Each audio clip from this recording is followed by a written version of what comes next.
नमस्कार। Nursing factory नाम के इस YouTube चैनल में आपका स्वागत और अभिनंदन है बच्चों। और बहुत दिनों के बाद में मैं ये वीडियो शूट कर रहा हूँ।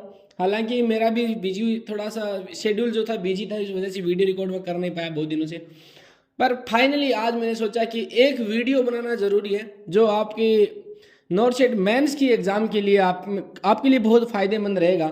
और जो जिन लोगों का प्रीलिम्स हो चुका है उनको बहुत बहुत बधाई, और जिन लोगों का प्रीलिम्स नहीं हुआ है उनको अप्रैल में जो नॉर्थ शेट होने वाला है उसके लिए अग्रिम शुभकामनाएं। आपका 100% हो जाएगा, ज़्यादा पैनिक होने की नीड नहीं है, एग्जाम थी ये।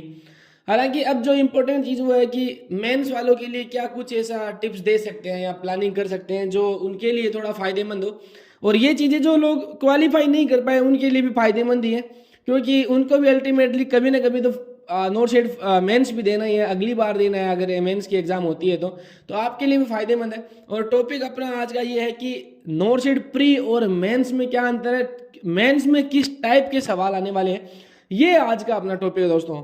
तो अगर आपने प्री क्लियर किया है तो इतना तो आपको पता है कि नोट शेड मेंस में किस टाइप के सवाल आएंगे। बट मैं आपको लाइव एग्जाम्पल देने वाला हूँ एक क्वेश्चन का कि इस टाइप के सवाल जो है वो नोट्स एंड मेंस में आ सकते हैं। ये एक ओरिएंटेशन वीडियो मैं आपके लिए बना रहा हूँ, कोई एजुकेटिव वीडियो नहीं है, इन्फॉर्मेटिव वीडियो है।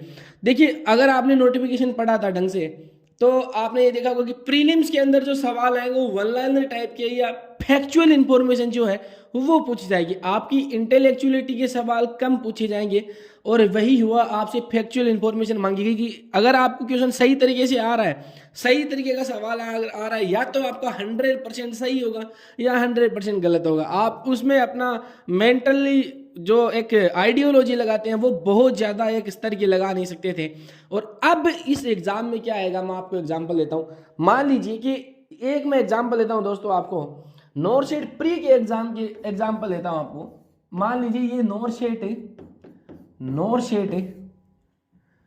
ओके दिख रहा है, नॉर्थ शेड प्री एग्जाम का एक एग्जाम्पल देता हूँ। मान लीजिए प्री में सवाल जो पूछे जाते हैं या पूछे गए थे वो इस टाइप के सवाल थे। किस टाइप के कि what is first line treatment of choice in A patient with organophosphorus poisoning.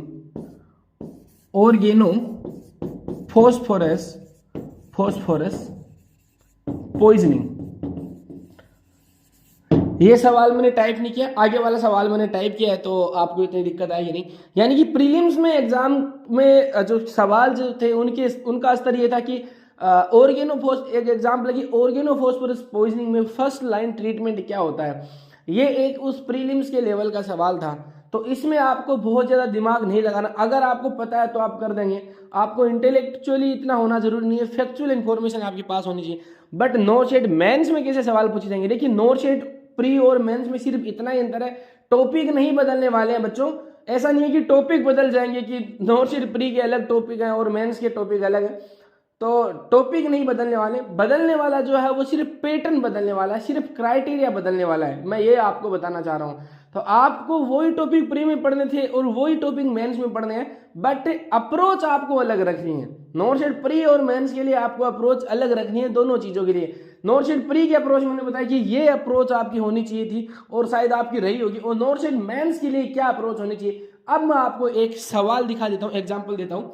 अब देखिए नेक्स्ट वाला सवाल, नॉर्थ शेड मेंस में कैसा सवाल आएगा। ये सवाल वही टॉपिक है, वही आपका टॉपिक है, वही सवाल है, और मेंस के पर्सपेक्टिव का सवाल है। किसके लिए, मेंस के पर्सपेक्टिव का सवाल है। और इस सवाल में क्या पूछा गया, इस सवाल में ये पूछा गया कि आपको पता है कि एट्रोपिन देते हैं, और मेंस में किस टाइप का सवाल पूछा जाएगा। आपको पहले बता देंगे कि एट्रोपिन देनी है ऑर्गेनोफॉस्फोरस पॉइजनिंग में, तो आपको क्या पता कि एट्रोपिन ने अपना इफेक्ट दिखा दिया है। एट्रोपिनाइजेशन का एंड पॉइंट क्या होता है आपको ये पता होना चाहिए कि एट्रोपिन देते हैं दैट इज नॉट सफिशिएंट। आपको ये पता होना चाहिए कि एट्रोपिनाइजेशन क्या होता है और इसके एंड इफेक्ट क्या आता है, जहां हमें जाके पेशेंट के ऑर्गेनोफॉस्फोरस वाले पेशेंट को क्या करना है, वो एट्रोपिन के जो ट्रीटमेंट है वो रोक देनी है वहां पे। यानी कि ये इनफ है। सवाल एक बार पढ़ लीजिए, एग्जाम्पल दिया मैंने कि a patient with organophosphorus poisoning comes to the emergency department of AIIMS Jodhpur and started to receive atropine sulphate. देखिए सवाल में पहले दे दिया है, जबकि प्रीलिम्स में ऐसे सवाल पूछते हैं started to atropine sulphate as life saving drug, कि लाइफ सेविंग ड्रग के रूप में या फर्स्ट लाइन ड्रग के रूप में इसको यूज किया जाए। As a nursing officer how do you know that atropine sulphate is effective, कि एज ए नर्सिंग ऑफिसर आपको क्या पता है कि एट्रोपिन सल्फेट जो है वो इफेक्टिव है। और इसमें देखिए सेलेक्ट ऑल द अबोव, यानी इनमें से एट्रोपिनाइजेशन के एग्जाम्पल या एट्रोपिनाइजेशन के इफेक्ट कौन से जिससे आप एंश्योर हो सकते हो कि एट्रोपिनाइजेशन जो हमने किया है पेशेंट में वो इफेक्टिव है। तो इसमें देखिए आपको ये इतने सारे सवाल आपको दिए हुए हैं, इतने सारे ऑप्शन, 6 ऑप्शन आपको दिए हैं और इनमें से आपको सेलेक्ट ऑल द अबोव वाले सवाल है। तो आप समझ रहे होंगे कि किस टाइप के सवाल आपको पूछे जाएंगे, किसमें, नॉर्थ साइड मेंस में। तो नॉर्थ साइड मेंस में पर्सपेक्टिव ये होना चाहिए। और इस टाइप के सवालों को क्लियर करने के लिए, या आप बोलेंगे सर कि इस टाइप के जो सवाल है वो हम कहाँ से लें या कहाँ से देखें, तो ये कोई बहुत बड़ी चीज़ नहीं है। ये सवाल आपके तब क्लियर होंगे जब बच्चों आपकी थ्योरी क्लियर होगी और ट्यूशन प्रैक्टिस जितनी सी ज़्यादा होगी वो सवाल आपके सही होंगे। और ये जो सवाल है इनका सोर्स मैं बता देता हूँ। देखिए ये तो हालांकि टीएनसी नर्सिंग क्लासेज का सवाल है, अभी नॉर्थ साइड मेंस के लिए हम तैयार कर रहे हैं ऐसे सवालों को। तो और आपको ये पढ़ने हैं तो आप हमारे टीएनसी नर्सिंग चैनल से आप ये नॉलेज ले सकते हैं, या फिर एनक्लेक्स पैटर्न की जो जितनी भी किताबें हैं उनसे ये सवाल ले सकते हैं। अब आप बोलेंगे सर कि एनक्लेक्स के बारे में तो सारे ही बोलते हैं, तो एनक्लेक्स के बारे में नहीं बोल रहा क्योंकि हमारे पास इतनी और बुकें हैं नहीं, इंडियन बुक इतनी है नहीं कि वो ये क्लिनिकल टाइप के सवाल रखती हो। एनक्लेक्स एग्जाम का पैटर्न ही ऐसा, क्लिनिकल सवाल आते हैं और वो हमारे लेवल से मैच करती है, हमारे सीनियर से मैच करती है, इसलिए वो एक बेस्ट सोर्स है कि इजीली अवेलेबल हो जाता है। इसलिए मैंने आपको ये चीज़ बताई है यहाँ पे। तो ये चीज़ें थी और उम्मीद है आपको ये वीडियो पसंद आया होगा। तो आपको नॉर्थ साइड मेंस के लिए अप्रोच जो रखनी है वो ये रखनी है, ज़्यादा टाइम वेस्ट नहीं करते, बस एक छोटा सा वीडियो बनाना का मेरा मकसद यही था।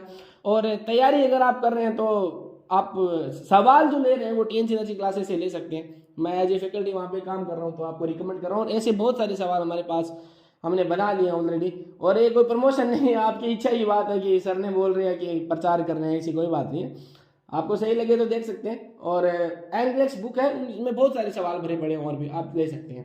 तो ये वीडियो था, आई होप आपको समझ में आया होगा। आपको बढ़िया लगे तो कमेंट करके ज़रूर छोड़ दें कि आपको और क्या क्यूरी रह सकती है या आपको किस टाइप की आपको और कुछ पूछना हो तो। नमस्कार, अब तक के लिए इतना ही, मिलते हैं एक और नई वीडियो के साथ में। तब तक के लिए पढ़ते रहिए, बढ़ते रहिए। जय हिंद, जय Bharat. Best of luck for north side mains.